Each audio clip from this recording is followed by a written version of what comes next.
Hello people, welcome to sleepy classes. आज 4 मार्च है। Start करते हैं प्री क्योर, जिसमें हम प्री रिलेटेड फैक्ट्स को डिस्कस करते हैं। तो स्टार्ट करने से पहले यूपीएससी प्रीलिम 2019 की हमारी test series as well as crash course दोनों 9999 रुपीज़ पर अवेलेबल हैं। तो अगर आप चाहते हैं सब्सक्राइब करना है, परचेज़ करना, तो यू कैन डू दैट। ठीक है जी। एंड स्टार्ट करते हैं GS1 के पॉइंट ऑफ व्यू से।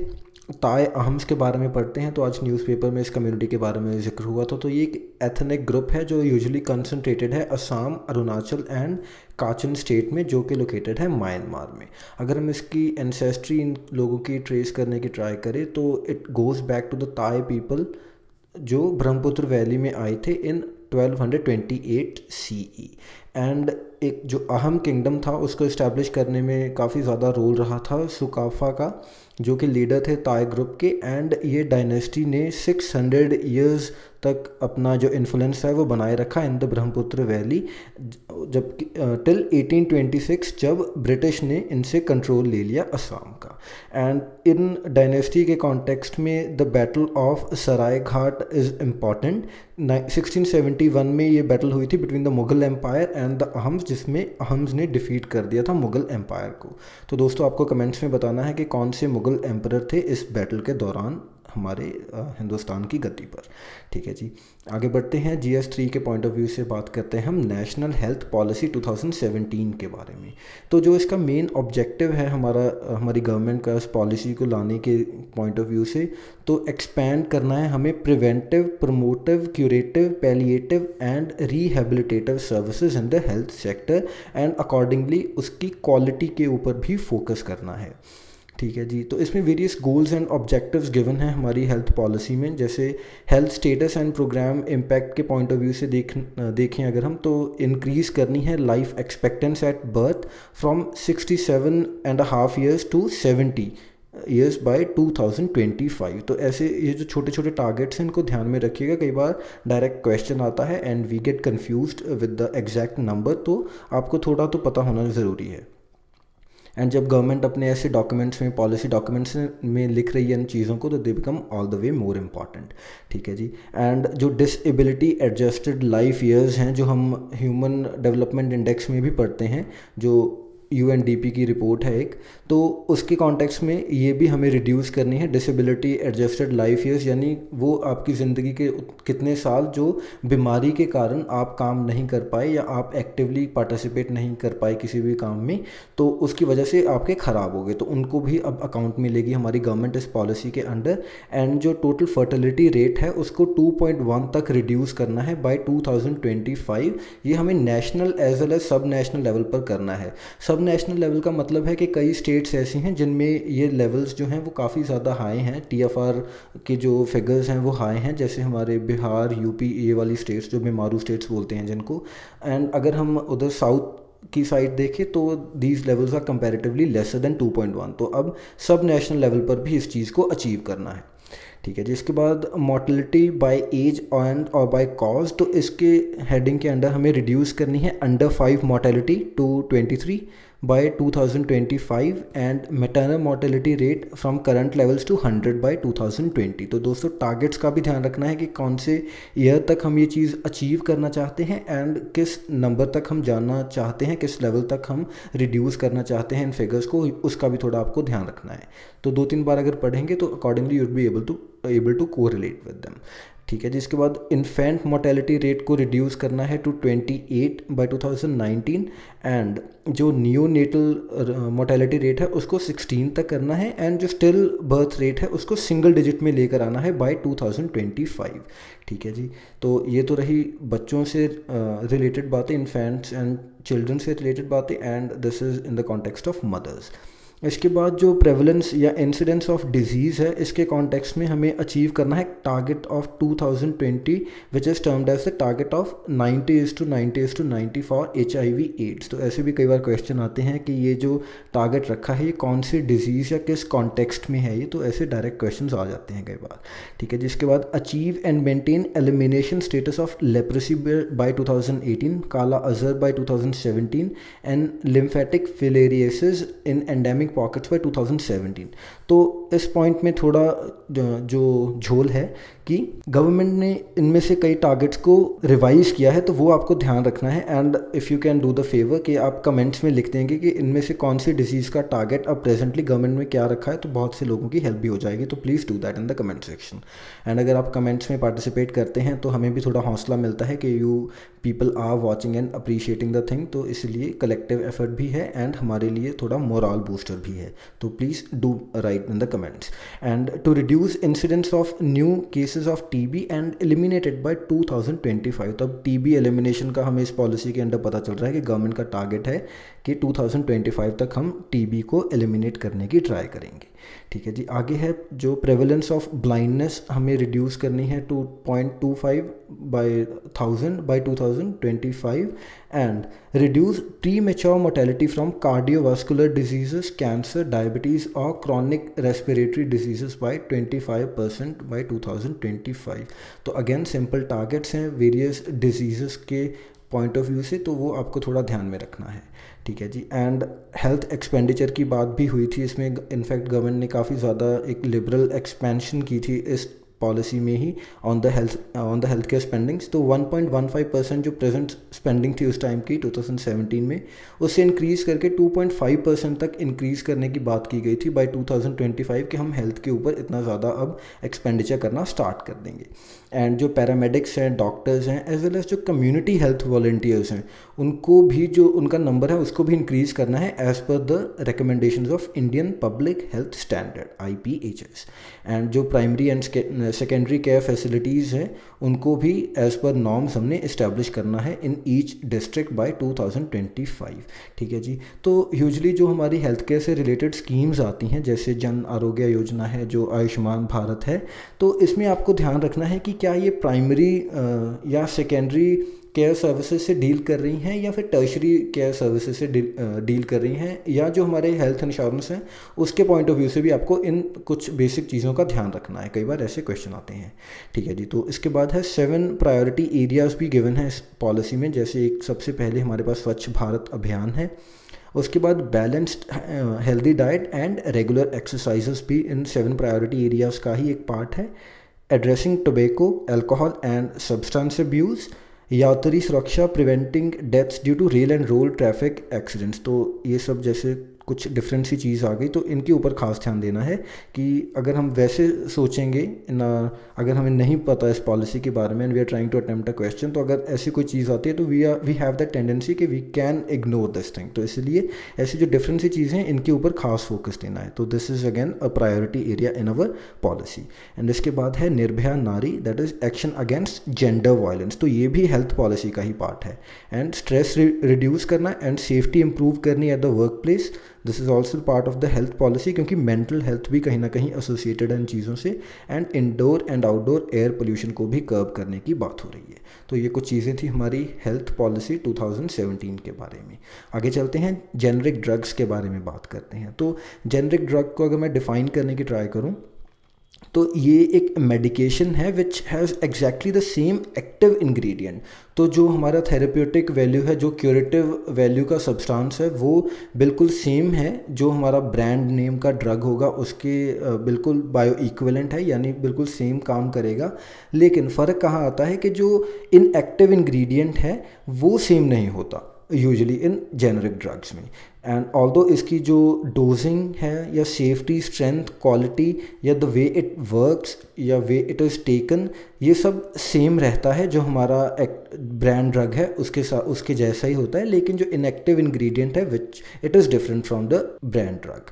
ठीक है जी। And it can only be marketed after the brand name drug's patent has expired. तो यूजुअली होता क्या है, हमारे ये जो मेडिसिन या हेल्थ केयर वाला सेक्टर है, तो जो कंपनीज हैं वो बहुत सालों तक रिसर्च करती हैं एंड अकॉर्डिंगली कोई ड्रग डिवाइस होता है जिसके वो पेटेंट ले लेते हैं कि इतने साल तक सिर्फ ये एक पर्टिकुलर इंडस्ट्री ही इसको या पर्टिकुलर कंपनी ही इस ड्रग को प्रोड्यूस करेगी, दूसरों के पास वो परमिशन नहीं है, क्योंकि इस कंपनी ने काफ़ी सालों तक रिसर्च करके कितना ज़्यादा पैसा लगाकर उस ड्रग को प्रोड्यूस किया है। तो तब तक तो वो उस ब्रांड नेम के अंडर ही चलता है। लेकिन जब वो पेटेंट्स एक्सपायर हो जाते हैं तो जो दूसरी नॉर्मल कंपनीज हैं उनको लाइसेंस मिल जाता है and under licence they can produce the same drug not exactly the same, क्योंकि एक्टिव इंग्रेडिएंट सिर्फ सेम है, ज़रूरी नहीं कि जो इनएक्टिव इंग्रेडिएंट है वो भी सेम रहे। तो एक्टिव इंग्रेडिएंट का मतलब क्या है कि ये जो इंग्रेडिएंट होगा या ये जो सब्सटेंस है, it is the main thing जो जिसकी क्यूरेटिव वैल्यू है पूरे ड्रग में। अदरवाइज उस ड्रग को एज अ कैरियर ले खाने के लिए या उसको स्टेबलाइज करने के लिए जो इंग्रेडिएंट चाहिए दैट इज़ इनएक्टिव इंग्रेडिएंट, लेकिन इसका क्यूरेटिव वैल्यू नहीं होता। तो this is the difference between generic and brand name drug. And अब ये न्यूज़ में क्यों है, क्योंकि गवर्नमेंट चाहती है कि जो एक जेनरिक ड्रग्स हैं उनकी एक स्पेसिफिक कलर कोडिंग कर दी जाए, ताकि जो कस्टमर्स हैं वो अपनी एक इन्फॉर्म्ड चॉइस ले सके। क्योंकि अगर for example I am taking a medicine for example for fever and उसकी एक मेरे पास दो ऑप्शंस हैं, चाहे तो मैं एक ब्रांड ड्रग ले लूँ या फिर मैं एक जेनरिक ड्रग ले लूँ। अब जब मुझे पता है कि दोनों ड्रग्स ही सेम काम करेंगे तो I would rather buy a cheaper thing which is a generic drug.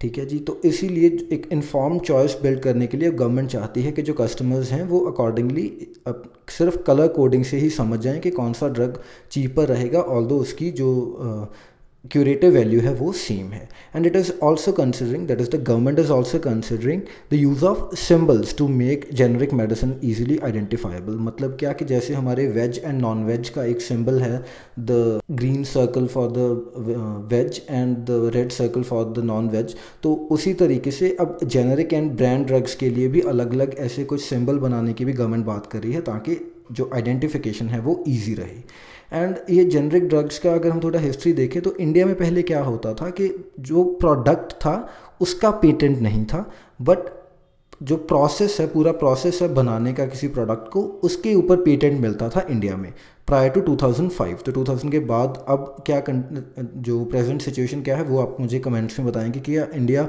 अब प्रोडक्ट पेटेंट अलाउ करता है या अब भी प्रोसेस पेटेंट ही अलाउड है। ठीक है जी, तो इसको आपने कमेंट्स में बताना है। तो इसके बाद क्या हुआ कि इस प्रोविज़न के होने से, जो प्रोसेस पेटेंट है इसके होने से, जो वेरियस कंपनीज़ हैं वो डिफरेंट प्रोसेस से सेम ही ड्रग बनाना स्टार्ट करने लग गई। एंड अकॉर्डिंगली इसी कारण हमारे पास सेवरल ब्रांड्स के सेम ड्रग आ गए मार्केट में। एंड इसी वजह से क्या हुआ कि अब इंडिया में क्या होता है कि एक ही बीमारी के लिए various other drugs are there, that is different drugs are there that has the same value, लेकिन डिफरेंट ब्रांड नेम के अंडर हैं। एंड इसी के पैरेलल अगर हम यूएस में देखें तो एक किसी डिजीज़ का सिर्फ एक ही ड्रग है with by one particular company, क्योंकि वहाँ पर जो प्रोडक्ट है उसका पेटेंट मिलता है, वेरएज इंडिया में प्रोसेस का पेटेंट मिलता था। प्रोसेस इन द सेंस कि मुझे जो उसका बनाने का तरीका है उसके ऊपर तो मेरा पेटेंट है, लेकिन जो एंड प्रोडक्ट आ रहा है उसके ऊपर पेटेंट क्योंकि नहीं है, तो कोई दूसरा इंसान किसी दूसरे मेथड से वो सेम चीज़ बना सकता है and I can not stop that person. तो इसलिए we have multiple brands selling the same drug, and there are no brands in true sense, these as they are not marketed by innovator, and इसीलिए इन drugs को बोला जाता है branded generics. ठीक है जी। तो इसके साथ ही हमें एक और टर्म की भी क्लैरिटी होगी कि ब्रांडेड जेनरिक्स क्या है। एंड जो जेनरिक नेम है मेडिसिन का वो सेम रहता है throughout the whole world. And ये जो नेम है इसको क्या बोलते हैं, international non proprietary name, INN बोलते हैं, एंड इसको डेजिग्नेट करता है WHO, वर्ल्ड हेल्थ ऑर्गेनाइजेशन। ठीक है जी, आगे बढ़ते हैं। इंटरनेशनल स्पेस स्टेशन के बारे में बात करते हैं। तो ये अगेन एक हैबिटेबल आर्टिफिशियल सैटेलाइट है जो लो अर्थ ऑर्बिट में घूम रही है। तो लो अर्थ ऑर्बिट की दोस्तों आपको मुझे डिस्टेंस बताना है from the surface of earth, ये कितनी ऊंचाई पर है। तो I hope you people won't mind writing lot of comments, क्योंकि कमेंट्स काफ़ी कम कर रहे हैं आप लोग। तो it is on me to make you people write more in the comment section, ताकि आपकी भी थोड़ी प्रैक्टिस होती रहे एंड लोगों को भी पता चलता रहे एंड हमारा भी थोड़ा कमेंट्स भरा भरा लगे। ठीक है जी, एनी हाउ कमिंग बैक। तो 1998 में इसको लॉन्च किया था and is expected to operate until 2030। तो ये एक्सपेक्टेड इसका लाइफ पीरियड है। एंड ये कोई पहला ऐसा स्टेशन नहीं है, इसके पहले आपने कोई स्काई लैब नाम की चीज़ सुनी होगी and various other space station जो काफ़ी टाइम से ये चीज़ें चल रही थी, लेकिन जो लेटेस्ट अभी प्रेजेंटली वर्किंग है वो इंटरनेशनल स्पेस स्टेशन है। एंड 5 पार्टिसिपेटिंग कंट्रीज़ हैं इसमें, NASA American, Roscosmos Russian, JAXA is Japanese, ESA is European union and CSA is Canada. तो इसको चाइना के साथ कंफ्यूज मत कीजिएगा। ठीक है जी। 2 इसमें कंपार्टमेंट्स बने हुए हैं। ये जो बाकी 4 कंट्रीज़ हैं लीविंग द रशिया, ये एक कंपार्टमेंट शेयर कर रहे हैं and Russia is having 1 compartment for conducting it's studies. And इसका हमारे लिए इम्पॉर्टेंस क्या है कि एक तो ये माइक्रो ग्रेविटी में जो भी हमने एक्सपेरिमेंट्स करने हैं या स्पेस एनवायरनमेंट से रिलेटेड कुछ रिसर्च करनी है, वो ये हमें प्रोवाइड कर रहा है उसकी facility, especially the experiments in biology, human biology, physics, astronomy, meteorology and other fields। तो ये ज़रूरी क्यों है? क्योंकि अगर हमने सपोजिटली दूसरे प्लैनेट्स के ऊपर या इवन के इंटरस्टेलर मिशंस भेजने हैं, तो उसके लिए हमें इम्पॉर्टेंट क्या है जानना कि जो ह्यूमन बॉडी है या जो प्लांट्स हैं वो कैसे बिहेव करेंगे in the micro gravity environment, जहाँ पर ग्रेविटी बहुत ज़्यादा कम है। तो इसलिए ये इम्पॉर्टेंट है। And even for the manned projects, अगर हमने सपोजिटली भेजना है इंसान को ऑन फॉर एग्जांपल से मार्स, तो इसलिए जो वेरियस ग्रेविटी कंडीशंस हैं उसके कॉन्टेक्स्ट में ये जो स्टडी है ये इम्पॉर्टेंट होती है। एंड जो इसके कॉन्टेक्स्ट में एक फैक्ट क्या है कि it is the largest human made body जो लो अर्थ ऑर्बिट में एग्जिस्ट कर रही है, and it can be seen with the naked eye. तो आप बिना किसी टेलीस्कोप से भी इसको देख सकते हैं। एंड जो एक और इसके साथ ही रिलेटेड फैक्ट क्या है कि this is the longest continuous human presence in low earth orbit. तो जो इससे पहले के मिशन थे वो इतना लंबा टाइम नहीं रुक सके थे इन स्पेस, लेकिन ISS is making this thing possible. ठीक है जी, आगे बढ़ते हैं। RCEP के पॉइंट ऑफ व्यू से थोड़ी चीज़ें जान लेते हैं। तो RCEP जैसे कि आपको पता है कि अगेन एक रीजनल ट्रेड ऑर्गेनाइजेशन बनाने की कोशिश कर रहे हैं, जो हमारे साउथ ईस्ट एशियन कंट्रीज़ हैं, association of south east Asian countries, ASEAN जिसको बोलते हैं। एंड इसके साथ ही 6 और कंट्रीज़ हैं जिसका आसियान के साथ फ्री ट्रेड एग्रीमेंट है। तो वो कंट्रीज़ हैं China, Japan, south Korea, Australia, New Zealand and India.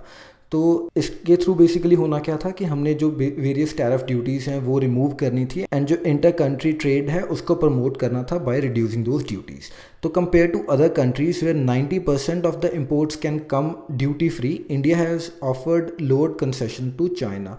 तो बेसिकली अब पॉइंट ऑफ कंटेंशन क्या है कि चाइना, क्योंकि जैसे हमें पता है कि China is the manufacturing hub of the world, तो होगा क्या, अब जो दूसरी कंट्रीज़ हैं स्पेशली इंडिया, जो डोमेस्टिक इंडस्ट्री है, इट इज़ अफ्रेड या इट इज़ स्कैर्ड कि China would flood its products into these countries, and होगा क्या कि जो डोमेस्टिक इंडस्ट्री है वो ख़त्म हो जाएगी। तो इसलिए इंडिया थोड़ा ऐसे शील्ड करने की कोशिश कर रहा है, एंड इंडिया अलाउ नहीं कर रहा अभी पूरी जो इम्पोर्ट ड्यूटीज़ का रिमूवल टू द चाइनीज़। तो लीविंग दिस थिंग अपार्ट, ये जो पिक्चर है टाइम्स ऑफ इंडिया से हमने बोरो की है। तो क्यों इंपॉर्टेंट है इसमें एक चीज़ जानना कि इंडिया का सभी के साथ जो है वो ट्रेड डेफिसिट चल रहा है। चाइना के साथ तो चल ही रहा है, $63.1 बिलियन का हमारा ट्रेड डेफिसिट है चाइना के साथ, लेकिन आसियान के साथ भी हमारा ट्रेड डेफिसिट चल रहा है, जापान के साथ भी, साउथ कोरिया के साथ भी, ऑस्ट्रेलिया के साथ भी, एंड इवन न्यूजीलैंड के साथ भी। तो ये एक जो इम्पॉर्टेंट चीज़ थी which I wanted you to know. तो दोस्तों अब आपको मुझे बताना है कि इंडिया का ट्रेड सरप्लस कौन कौन सी कंट्रीज़ के साथ है। तो ये कुछ आपके लिए छोटे छोटे क्वेश्चंस आई एम ट्राइंग कि आपको थोड़ा ज़्यादा इंगेज किया जाए इन दिस ऑल प्रोसेस। तो क्योंकि जल्दी जल्दी जैसे जैसे प्री नियर आएगा वैसे वैसे हमें थोड़ा और प्रिपेयर्ड होना है, रिवाइज़ करना है बार बार, एंड जितने बार चीज़ें लिखेंगे दूसरों को बताएंगे उतना ही आपको भी रिटेन रहेगा। ठीक है जी, सो इसी नोट पर एंड करते हैं। थैंक यू फॉर वॉचिंग, मिलते हैं कल, बाय बाय।